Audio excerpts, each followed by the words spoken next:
today, when you start to think of that our own students here at K-State in our most recent data of the National Collegiate Health Association last spring, 39 closing in on 40% of our students in real time are saying they're dealing with food insecurity.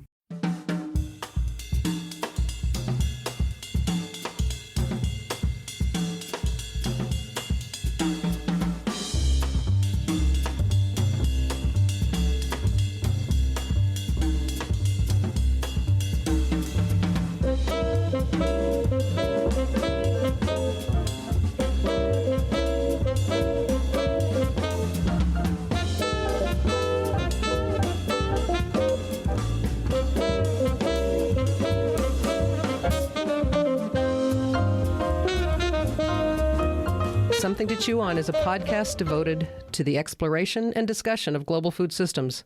It's produced by the Office of Research Development at Kansas State University. I'm Maureen Olevnik, Coordinator of Global Food Systems.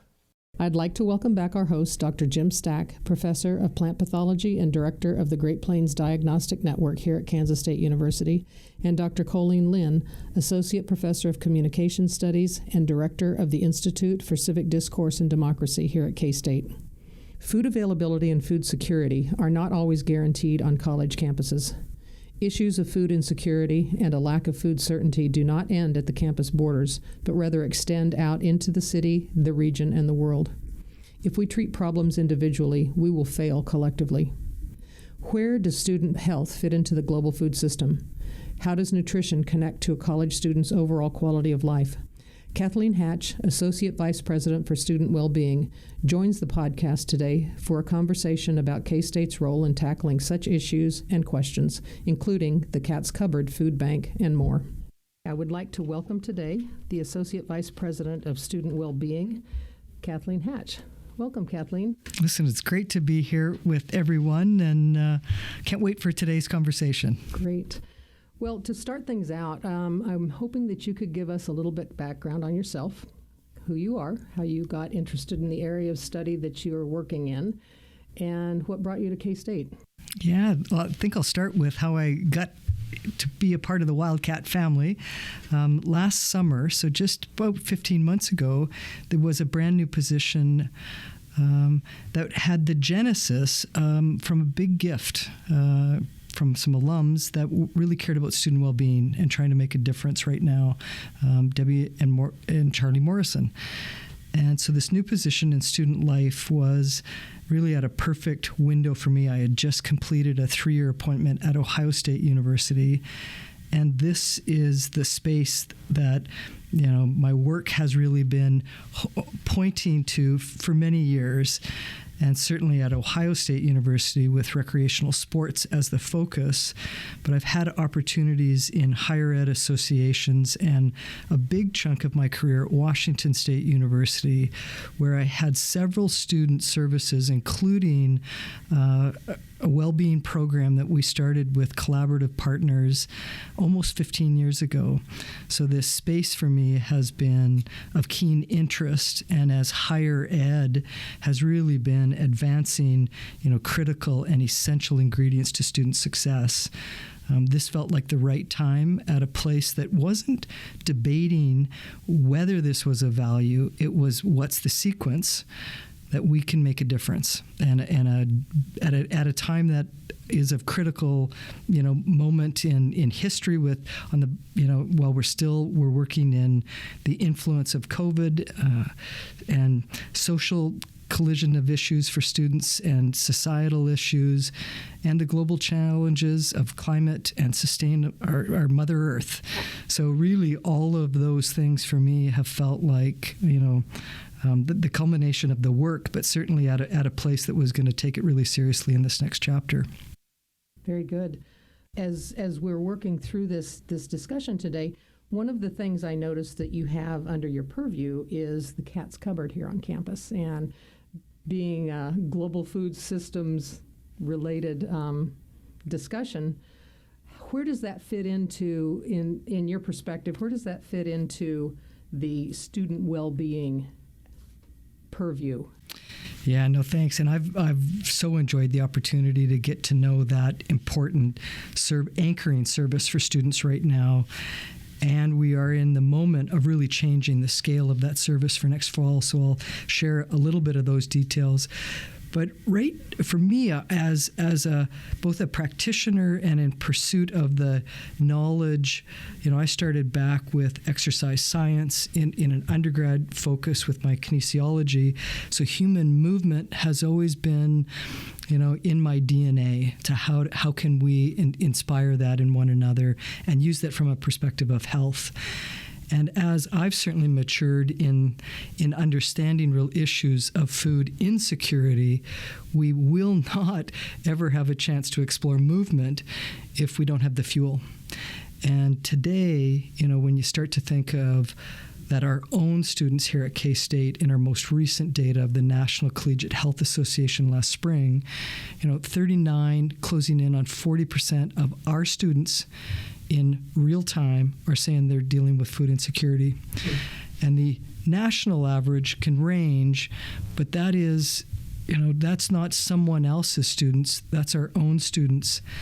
And so as someone who understands the pursuit of what it takes to be, living a life and building skills of capacity, when our basic needs are not being met, we cannot fundamentally get to the bigger questions, and the mastery of skills within the academy are going to be impossible.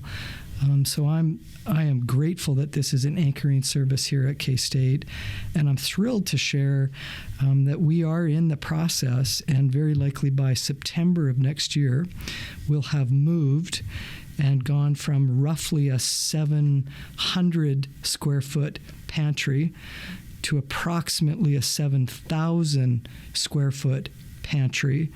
We're in the middle of a capital project for the ecumenical building on Denison, owned by the foundation. And it is just going to be a game changer of visibility and hopefully access for students to really feel like they've got the fuel on a daily basis of critical nutrients to be successful.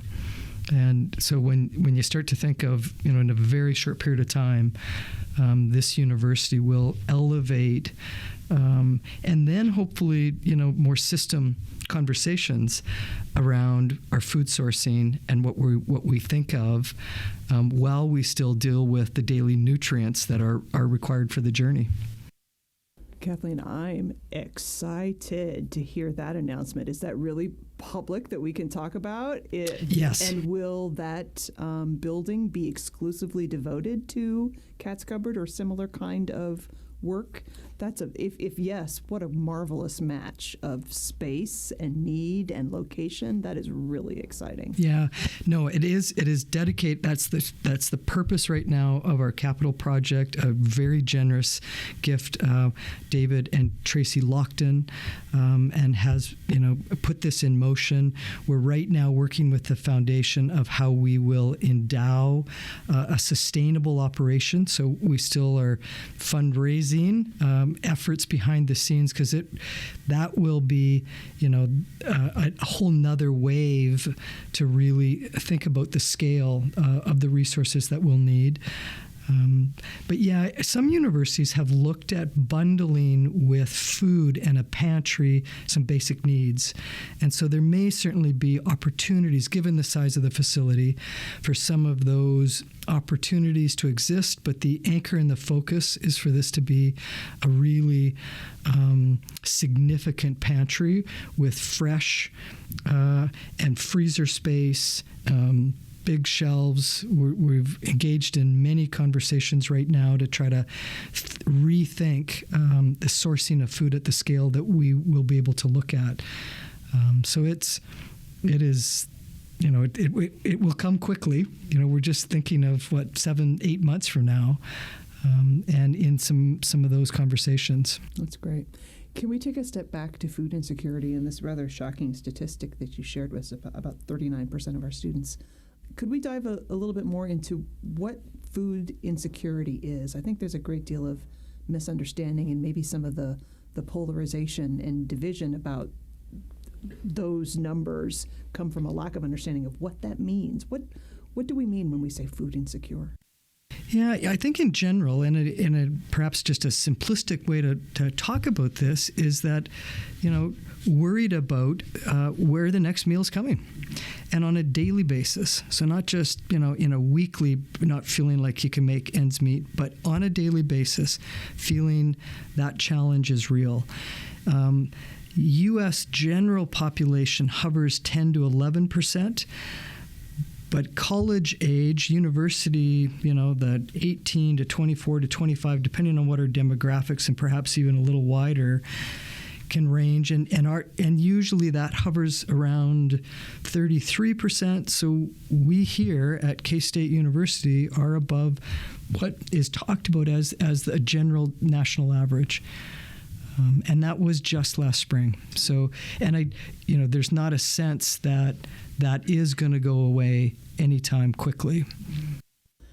And I would assume that to the extent that we know the reasons why, they wouldn't necessarily be things that we could look at ourselves and say that Kansas State is doing something wrong. Rather, this is the system that we live in and the particulars of this particular location. Therefore, how do we address it? Yeah, absolutely. What are the continuing root that we can get at? And all of the related interwoven issues around food and mental health and physical health. It's hard to rip apart one. I was looking at what are the top reasons, perhaps, that this is as high as it is. And certainly the elevated costs of tuition. I think it's been incredible to see the commitment that K-State has had to talk about access and cost for students. Another, initiative that I'm right in the middle of that has been a program here for many years, the PowerCat Financial, and to help students be equipped with understanding their finances. We saw on that same survey last spring that, in fact, finances were the third highest stressor for students. And so bundled right with that is not surprising to see of our food insecurity. That we clearly have got students here that are challenged with the rising costs and incomes that are not matching, whether that's in family or with parents. And so the needs of this state and of the students that we're trying to serve are really complicated. And I believe if I don't know that I can pull the number off the top of my head, but the numbers of food insecure people, even in the city of Manhattan, is relatively high, and it's one of the highest areas in the state. Mm-hmm.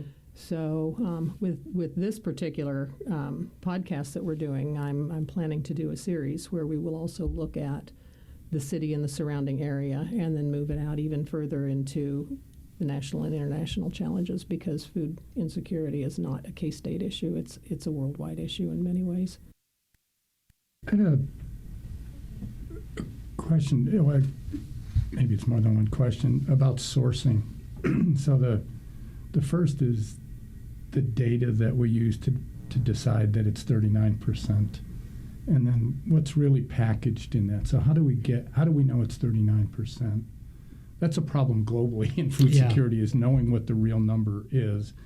And when you say 39% are worried about where their next meal might come from, how does that break down in terms of X percent still gets that third meal each day, but this percent doesn't even get the third meal?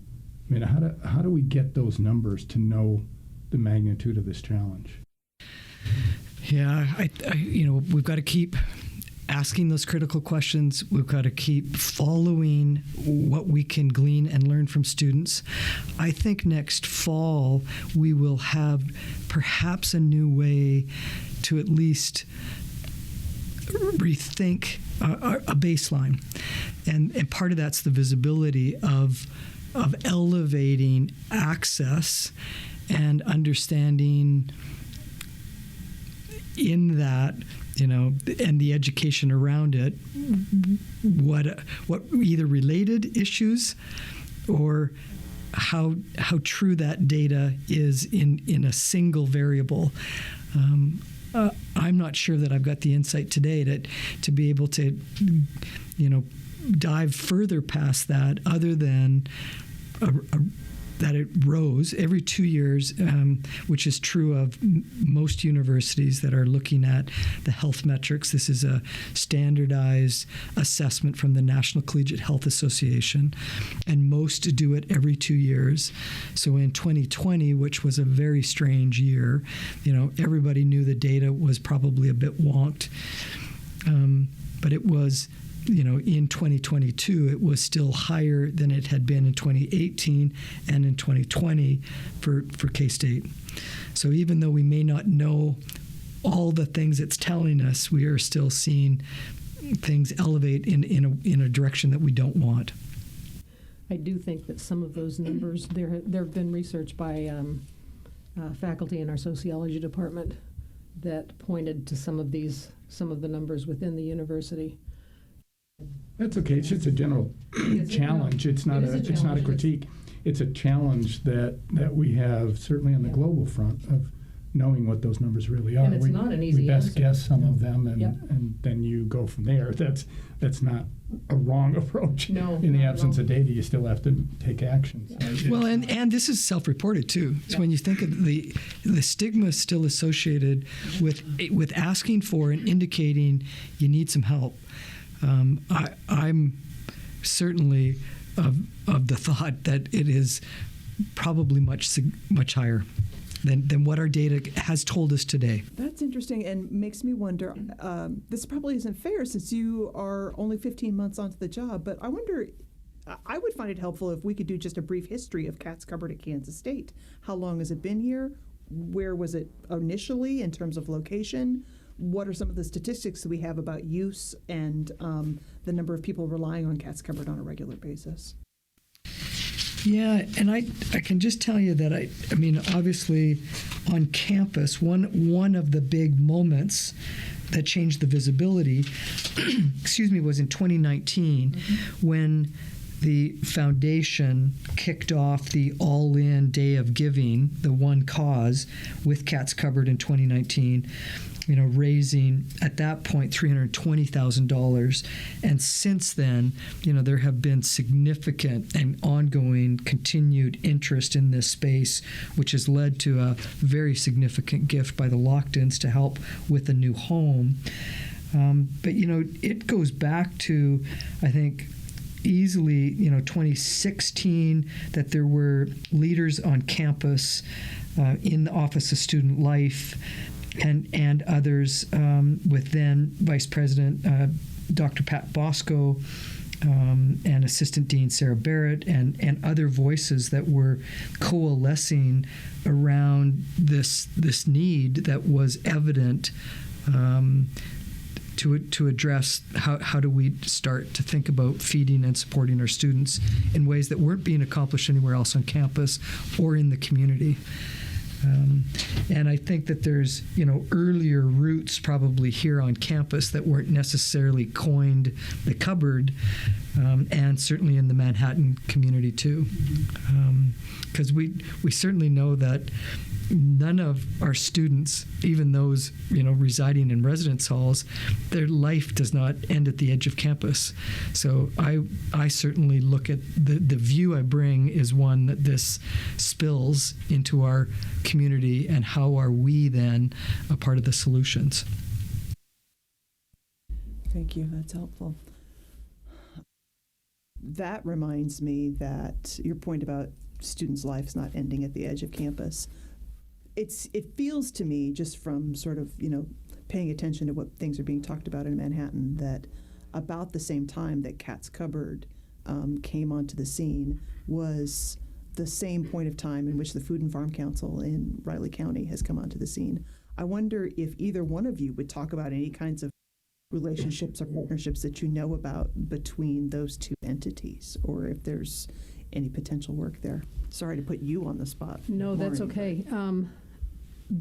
And the question that I had just written down was, how do you see the Cat's Cupboard interfacing with local organizations like the Flint Hills Breadbasket? Yeah. Oh, that's And even some of better. these- Yeah. But I mean, the Food and Farm Council is trying to be a connector, Yeah. for lack of a better term, not trying to do these things, but to Right. connect these groups That so makes that we sense. can reduce the amount of effort from everybody's perspective to try and get some of these things taken care of. But I would be interested in understanding your take on how you see the Cat's Cupboard interfacing with the breadbasket, or how do they work synergistically with one another? What are the... Yeah, and I think that our scale here to date has still been fairly small. So we've got a new opportunity, I believe, in this next year. I mean, we've got to get ourselves moved and doors open, and still quite a primary, and probably initially, at least, by mission and by funding sources, that this is for the K-State university community, of which students are still kind of first, but right now we certainly are seeing faculty and staff and visiting scholars. So this is a community asset. And then, but how can we have series of conversations where there may be the real interplay of certain food sources, and or, I was just in a conversation recently around the kitchen restore. So that as a single item, where are we in harmony in the larger community effort, and where we're elevating both by education and awareness and access, and not replicating things where we disrupt what should be a single flow. So it's not going to be easy, and every topic we may have to, have a couple of different paths, but if we're still headed in a common direction together, we may not have a full, collective impact model to share at all times. But the spirit, I think, has to be true, given our students are residents of this community. So for me, it feels like those are the weaves that we've got to nurture while we think of these complex issues. Just for our listeners, I will explain what the Kitchen Restore is. The Kitchen Restore is an activity that was started by the Food and Farm Council as well. But it's a group that will take donated kitchen materials, pots and pans and scoops, and put them together in packets for people that don't have that materials. It's always good and fine to provide food, but if you have no way to prepare it or an understanding of preparing it, so the Kitchen Restore is the way to do it. We also try to provide education, as I'm sure is happening here on campus in various ways as well. But that's what the Kitchen Restore is. And I know that the Cat's Cupboard is also putting together some materials for people to be able to take and use as well. Yeah, and I think the initial sort of scaling here on campus was thinking of single student versus a kit perhaps designed for a family to equip a kitchen. So it may be that, again, is there a common element that we can end up with two paths that help our different audiences still navigate in the same space together? And that's just an example, but I hope that over time we keep making sure that where can we be thinking a little broader to elevate everyone. So you mentioned earlier a couple of sourcing questions. So here's the second one. The second one you just touched on a minute ago, and that was, so where does the food come from that ends up in the Cat's Cupboard? Yeah, right now there's the pursuit of new distribution and perhaps new relationships. Harvesters has been a primary source. We've had donations. We've had a hunger zero waste grant with Kroger's. So we are, there has been a variety that have helped the scale to date.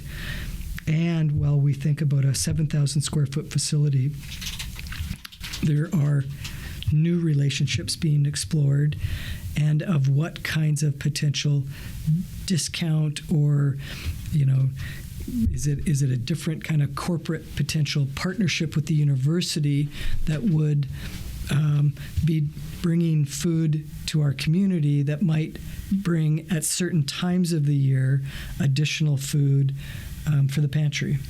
And so I think we're trying to, evaluate a whole schema that could look very different than what we've been able to do today, knowing that we're going to have, a different loading dock and different storage capacity and different products that we can in turn make available for students and the visitors of a Cat's Cupboard, by next fall. Are there any opportunities you think? So I've thought about this a little bit, but not enough clearly. About engaging the students more deeply in this, from different disciplines, for example, horticulture and agronomy, in producing some of that food as part of the curriculum, and tie that into, maybe the economics of all of this, and of, so food security being some balance between whether there's food there and whether you can afford to purchase it. It seems like maybe we could develop a curriculum that has more strong student engagement in the whole process. Yeah, there's been some, I want to say yes to all. And I hope that, with different campus leaders that realize, what we are inching towards, and the visibility of next fall will help change the conversations and inspire, I think, a different level of insight and creativity to look at the system level approach. And, I think that there's some amazing students right now in when I think of the conversations that are happening with the food scholars and just some different leadership groups, but also in the different colleges as well, that, the insights of our entrepreneurial spirit in our business college as well. So I think that there are a few natural sort of targeted partners, and we should be, realizing that our public health partners and others that can really join in the challenge of the complex issues around the food system, and right here on a local basis of who's hungry. Yeah, within the student body, there's no shortage of intellect. Passion. No, exactly. We need to harness and create a path, a sticky path that students will want to join in high regularity, to be the continuity with us as we embark on something of a very different scale. Well, count me in if you need to chat through about it. Done. I'm glad you brought that up, Jim, because now we've hit upon a theme that regularly comes up in these conversations, and that's the interdisciplinary nature of these kinds of challenges. And you're right, Kathleen. We wouldn't have thought about the business college and, sort of the entrepreneurial opportunities there. My mind immediately goes to Willow Farms and the horticultural program, but there's so many other places and points around campus who would need to be in conversation. It could be a full-time job just to coordinate that kind of work on campus in a really effective way, but some amazing opportunities too. Full-time job, but a boatload of fun. Well, it sounds like something a next-gen yes. university land grant can think of. You mentioned the food security scholars. That's a group that also works with the Food and Farm Council as well, and that's a great group of students that are amazingly passionate about food security, and the entrepreneurial spirit within that crowd is heavy and high. It is. Yeah.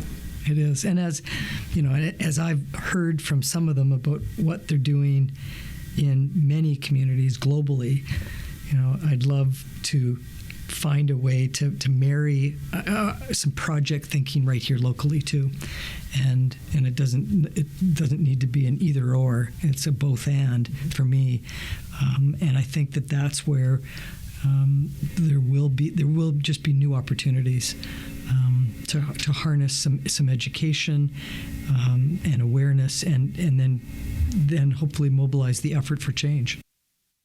I don't want to leave Cat's Cupboard if we don't want to, but I suppose we could always come back to it too, right? I'm really struck, Kathleen, by the kinds of things that we normally talk about in these conversations, and that's the cutting edge research that goes on at an R1 institution like this. And now we're talking about what are some of the really practical, real world challenges that we don't, usually it's us solving other people's problems. In other words, is the way that we frame these conversations. And here we are, we can't escape those problems when the students are of the world. And I'm not even sure what question I have, but I wanted to lift that up and maybe you've been at a lot of institutions of similar kind to Kansas State. Could you talk a little bit about what you see as sort of the unique opportunities and the unique challenges at Kansas State now that you've been here for about 15 months? What do we in particular need to be paying attention to as we don't shun but embrace these real world challenges for our students in terms of well-being, food insecurity, or anything else? And what are the particular opportunities that you observe now that you've been here for 15 months? Well, thanks. I am honestly have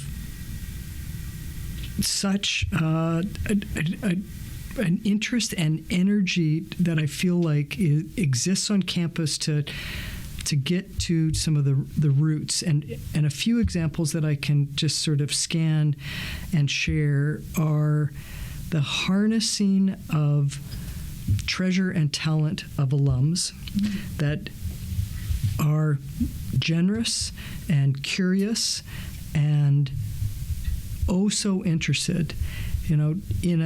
Yesterday I'm on a call with a gentleman who cares deeply and passionately about moving forward the financial well-being for students. And in the same week, I'm in these conversations about a food pantry that's going to change on significant scale, and others who are still trying to elevate our attention for mental health and well-being, and that is not changing. And for me, when I think of the resources that have in student portfolios that have dwindled a bit and largely by the enrollment, and that has rippled in all parts of the institution, depending on what color of money. But in some of these that are heavily hooked and married to a student fee, then where can we rethink what fits together as partners, the sizing of staff that are needed to recalibrate programs for students? It is complicated just in the space and the direct areas that I've had the opportunity to work with. But I am, there's just a light and a lift in me, even with these complex challenges, to see not one or two, but many wanting to really lean into this. To think that, over $600,000 was raised last spring on a single day for emotional health and mental well-being. And I can tell colleagues that at other much larger universities, and some of them with much, deeper pockets, and they're amazed that the K-State community made that happen. And this year are lining up to do that with the financial futures in March, the next piece. And that, even just to look at this, of the Cat's Cupboard generosity. So I just feel like there is a different equation that this place may be touching on, both by need that's real and solution-minded individuals. And that feels like a space that, good work can happen. And we can, when I came and had my interview with Dr. Thomas Lane, he ended the day by asking me, can you see yourself on this campus? And I said, in a minute. And I think part of it was that there was this size of this place, but an energy around, now's our time. And we aren't going to talk. We are actually going to have some action. And in 15 months, and I've been at, multiple universities, I've not seen this kind of level of activity and stewardship and to advance some things in that window. So now I feel the evidence of that, which, propels you forward with some a different vinegar to not be wasteful then of time and place that's precious, and maybe the collision of real big problems. I don't believe that we're going back to some, pre-COVID world. We're all going forward, and it is really complex, and patterns have been completely disrupted. And how do we use that to our advantage now? What's our offensive hand to play? And I think K-State, with new university leadership and feeling that we are, in fact, at a renewal and a recommitment time of defining, the hue of purple. And I just think that there's some opportunities that I haven't seen before in my career that feel good. Outstanding. Thank you. If, maybe dive just a little bit deeper. There's actually a fairly strong connection between the food security, nutrition, and emotional well-being, mental health. Yeah. How are we doing there? Tying that all together, and our tendency oftentimes to treat all these things independently. And in another arena, the tagline I always say is, if you treat these issues individually, we will fail collectively. Yeah. And I feel that about this particular issue is that they're not independent. Yeah, no, I love the question, and it has me really, thinking about the true holistic and integrated space of human well-being. And for me, it is about people, place, and planet. And at an individual level, if that's still where we're socializing this as a university, we see evidence that at an individual level we aren't all well. And so and a group of colleagues that I have the privilege to work with in the Morrison Family Center for Student Wellbeing just this fall came up with what they coined, as this essential list, or to be an essentialist. And really it's around, inspiring the pattern of 5 pretty simple things, if we can get those back as our ingredients every day. And that we've got to think about reflecting and enjoying and moving and connecting with one another, and how we then either refuel or recharge. And that's been, it feels back to the basics, and it's a way to move forward. Because if those are in fact ways that I can get myself at a different capacity to be at my best, and even if my best isn't the same as yours, if the journey forward, that these become some patterns, I'll tell a group of students, and we don't need to make this really complicated. You give me 10 minutes, we can go for a quick walk together, and we can nail this.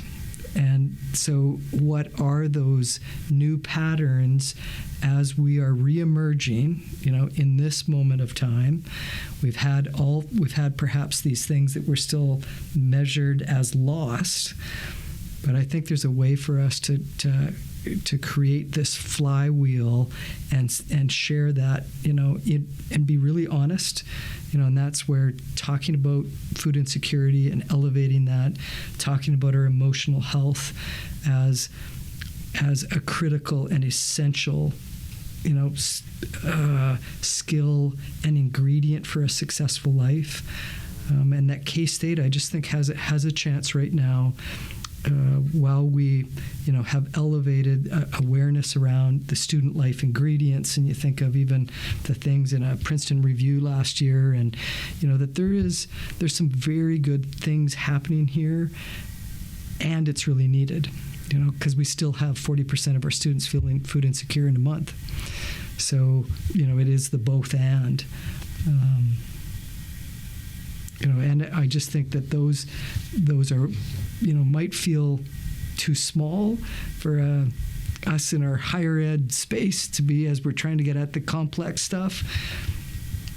But we've got to find our on-ramps, and with that create, a more inclusive space for us to all have our own recipe to this, but to share in that space and inspire it for one another. I think oftentimes we just get too busy. Yeah. For all of the above. Give me 10 minutes. That's all I want. It's a good strategy. It's interesting listening to Jim's question and your responses on this thing. It comes back to, sometimes feel like I drone on interdisciplinary, but that's exactly what this is. I mean, you can't do research or teaching or living in a bubble. You're not on a single path. I mean, there's so many things that influence it all the time. Yeah. And if all of those things aren't looked at in a holistic way, solutions probably are not going to be complete. Well, and it makes sense as to why this very position exists, right? I mean, I don't pay enough attention to student life and student development to know, but this seems rather unique in terms of thinking about student well-being in this kind of holistic way. So I'm greatly appreciative of that. On a much more mundane level, I mean, a 7,000-foot facility makes me think that, as you mentioned earlier, there's space available to address a lot of those issues in the same space. From some kind of opportunities for yoga, for example, or a cooking class, all in the same building. You could be addressing those kinds of needs in the same space, no? Yeah, I think multiple phases of a project could certainly look at, the original scale is, that we won't have cooking, but we will have repacking opportunities in this existing, old piece that was a kitchen. To run a cooking kitchen is required a different level of investment right now. In the future, but at a minimum, what it can be as a magnet to talk about how interwoven this element is with everything else. And the fact that it sits, really beautifully, almost close to resident hall complex, across from engineering. It's very, we need to think of this in the hub, even though it feels like it's on the edge of campus there. It's prime space. For us to think about our food and fuel for our day. And with that, then, hopefully we can get to those next parts of that holistic and be ready and at an individual level and at a community level. I think following up on that, we often think and state people have lost their connection to, but in reality they haven't lost their connection, they've lost their awareness of their connection. They're not disconnected from any of this. They just have to, maybe take that time to be aware that they are actually in fact connected to all these things, food in particular. We commonly say, people in the cities have just totally forgotten about agriculture and that they're not connected to it anymore. They're connected to it. They've just lost their awareness of that connection. Yeah. And so, it's an interesting idea about maybe using using the opportunities to reinforce these connections that people don't think about. Well, and what potential it could unlock and or partner with of new and creative career paths, of decisions of students right here in the whole food system, and in certainly other big university initiatives taking place right now.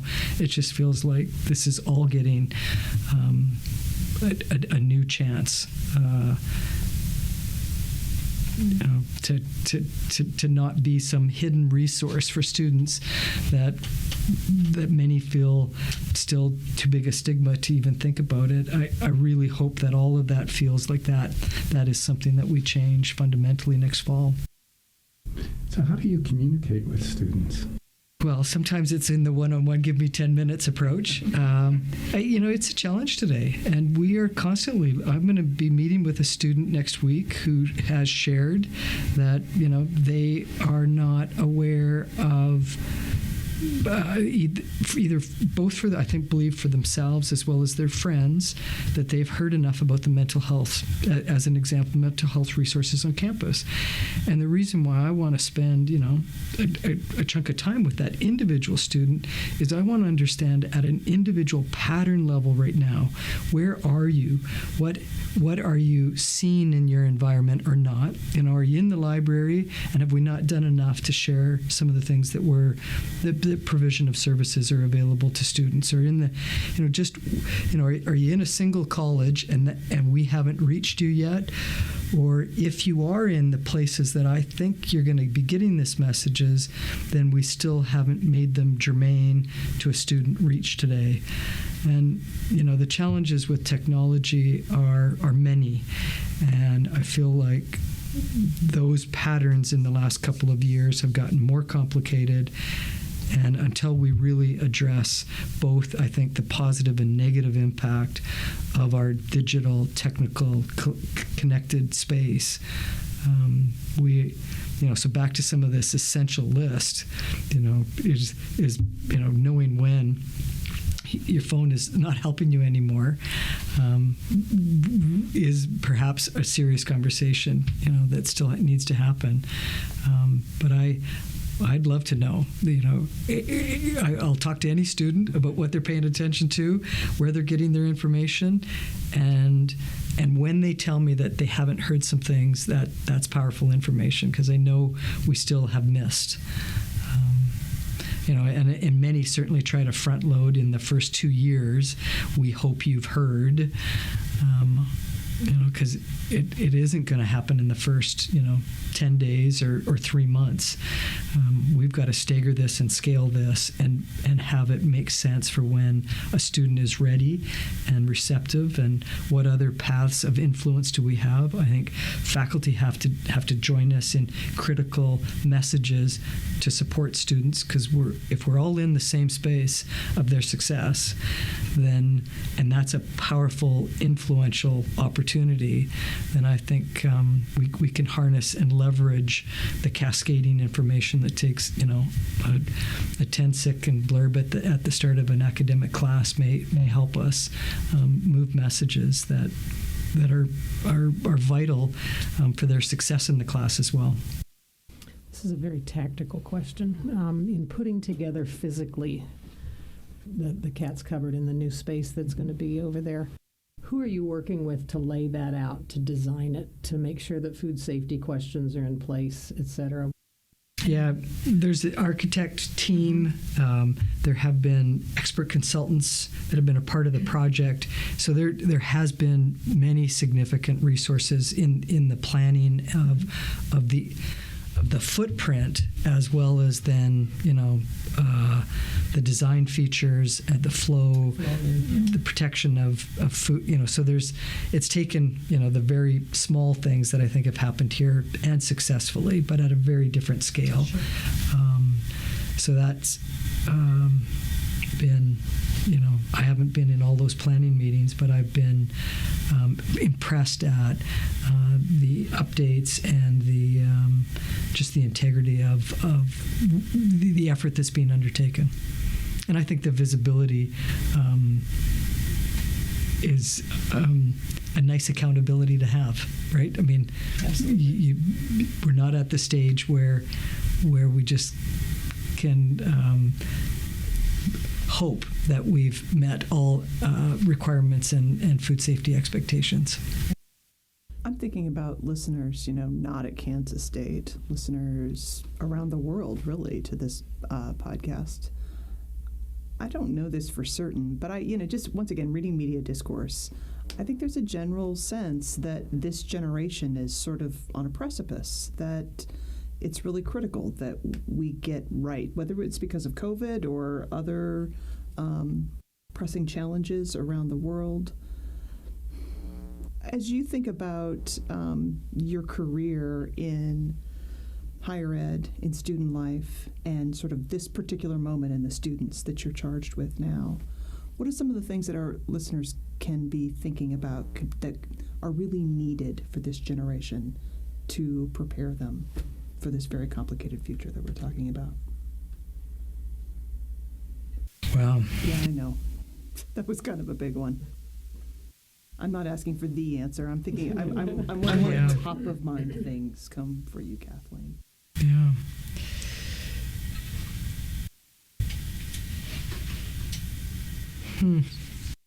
I think one of the challenges here is the way we frame these issues, these challenges. The way I look at it is every generation solves a few problems, creates a few more that they leave for the next generation. I mean, it's just, but that's how civilization advances. That's how everything improves. And so it's how you frame those challenges. But I think we've mucked it though, right? Like we're off kilter right now. It's a challenge. That's Yeah. I tell students, I wish I was younger, because there's an opportunity to do things that really matter. Mm-hmm. There are some real challenges out Yeah. there, and we'll solve them. Yeah. I tell them they'll solve them. I'll be on a beach sipping lemonade, but it's how you frame it. Yeah, these challenges are big, but every generation has had big challenges. Yeah. They just change in nature.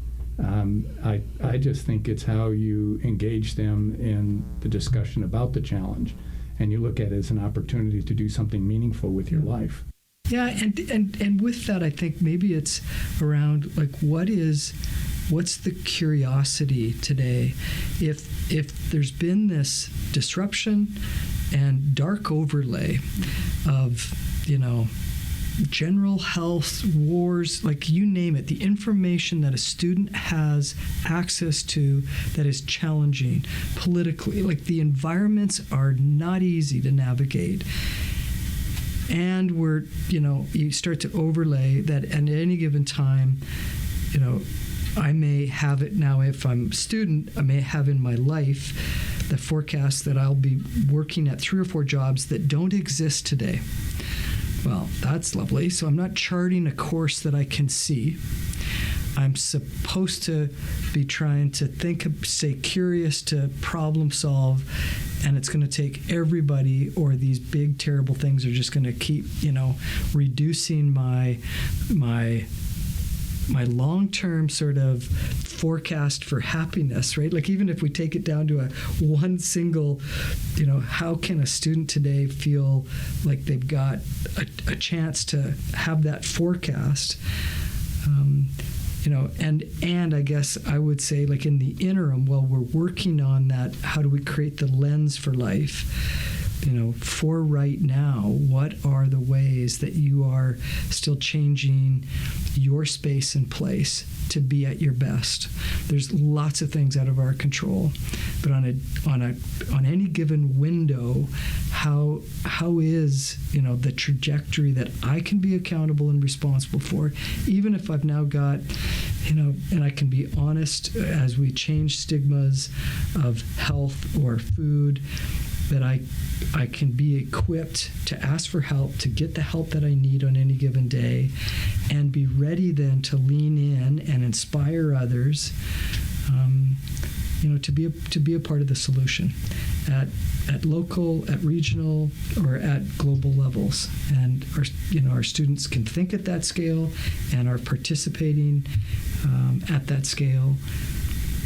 And I feel like there's still been a bit of the bit of the quicksand that has trapped, and think of the incoming freshman class will be the first, or the next, our seniors next year will have not had a complete normal experience, the first group to have had every year of disruption of what was previous. And so if in that space we aren't kind of redesigning a bit of our efforts and architecting new paths, then I think we will see diminishing returns, that we've got to be ready to, to just create the space for change and in a productive, progressive way. I think that you've well captured the dilemma of what it must be like to be 21 or 22 right now, thinking about future prospects and my place in it. Yeah. Incredibly challenging. So, sort of like this both and between personal resiliency and a recognition that personal resiliency isn't enough, that it's going to take collaboration as well. I think you've also hinted at sort of the challenge that we have in laying the foundation for them being able to recognize both their personal ability and skill set to be resilient and to move forward productively in light of that future being pretty opaque. Yeah. But then also recognizing the need to work with others in order to do that. No, and because I think that's the differentiator of a graduate today. There will still be many who graduate from this university and others, in December at the graduation and in May, and who in that walk and in that gorgeous ceremony that culminates the path are equipped beyond the credential to the challenge that they may face, or be capable of differentiating their net value to that part of the sector of the economy or of their social fabric that they hopefully are inspired to put their talents. And I think that's where we can still, inside the higher ed space, make quite a difference because today that for me feels like that's the differentiator. It is not enough to just graduate. I need that path, and I've got to be recognizing my potential path or the things that are going to limit it, and be accountable for that, and chart my course, and whether that's some of the simple lists to do, or it's engaging in regular therapy, or you name it. That these are the ways to help yourself navigate this complex space. And I think that I'm inspired by students who are finding new ways to use their voice with one another. And I didn't see that 10 years ago. And 10 years ago, the challenges were different. We didn't have to talk about the problems. Today we need to, or their path is going to get harder, and this is their chance to sort of re-level set, honesty, and still have all doors hopefully open. So, based on that, do we need to? I don't know the right word, so I'm going to just redesign, rethink curriculum, or do we need to rethink the experience of someone who comes to K-State? And it's simple things like the books that are recommended to them, based on your assessment of where we're at right now, and in light of the things you just said, what impact does all that, or what impact should it have on the curriculum? Well, I think we as a community need many people that will, pursue to be open. There was a great speaker on campus who I keep thinking about. One of the things that she shared was to be open to be surprised. And that little nugget has stayed with me, because so often when we're surprised, it's usually as we're closing down to whatever's being discussed. So how can we truly be open to being surprised? And if the variables have changed to the level that we think that they are and have, then why wouldn't we rethink that curricular design, or the levels of, or and I'm not sitting in the faculty senate, so I'm not about to add that the granular debate to some things. I think is really important, and let's have the conversation. Because is there a chance that we will both attract and retain the students who can be a part of this university that we're losing right now too? And from admit to graduation, that's complex, and this is the time of year where we see more that have not been on a path for success. And so, in there lies, some truth and some truth serum to, as a university community to think about how we both onboard in productively, and how we support one another on the path. And I just happen to be, I think, lucky and of great benefit to be in the genesis of the space of thinking at a critical, holistic level around our human health at a time when it's as big a topic as we've ever seen. Are there any things that you would like to add, just that we may have not asked you or not thought about, or any questions for us on any of this? Well, listen, I think the opportunity to be here is amazing.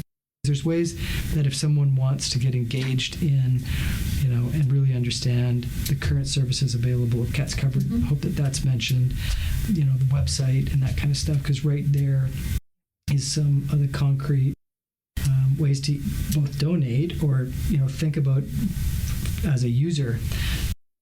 If there's someone out there with food insecurity right now, I don't know, I feel like I may not have been specific enough with some of the things that I shared.